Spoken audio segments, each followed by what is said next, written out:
what do you think is the main reason why there is a constant problem of low participation in the department's activities such as PSS, submission of questions, and long tests? Is it simply because of inactive members, or because of lack of incentives, or because of a loss of passion of AMS members for math, or because of something else? How do you plan to address this reason?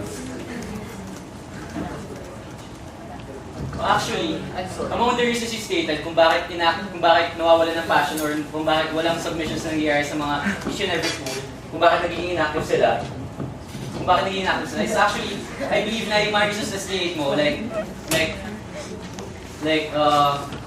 yung reasons na state mo. Basta, yung reasons na state mo, all of those play a role kung bakit sa tingin ko ganun nangyayari.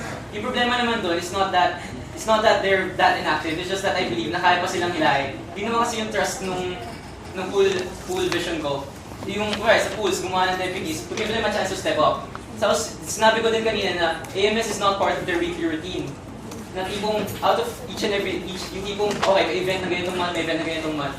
Kaya nga pinush ko yung weekly meetings with the deputies, and for those, para sa willing of step up, and for those na hindi naman, kaya pinush ko din yung ICs, para mas lalo sila maka-feel na sense of involvement. Malakas yung sense of involvement in pushing people na may part sila na gagawin. And I believe that's what's going to push the academic department members to be more active. Kasi nga, stereotypical issue, mga academic department members, introvert. I'm not saying that everyone. Pero at least yung goal na yun, pushes hindi lang introverts, pati na yung mga extroverts para mas lalo maging active and do their things. Wait, ano ulit yung mga problems? Nagbigay na ako ng example, pero kung sa tingin ko... ano si Halo nga, kaya yung sabi ni Nigel? Halo yung level. Parang kasi kaya nung yung question makers pool, yung question submissions. Parang mahilig pa rin naman sa math, pero kinakat ko pa rin yung ibang submissions ko kasi yun nga, parang sobrang busy.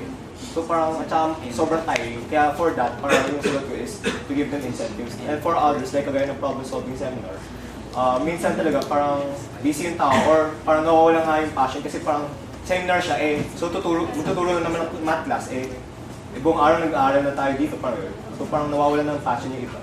Then yun, halo yung mga answers. Paano mo i-address yung problems?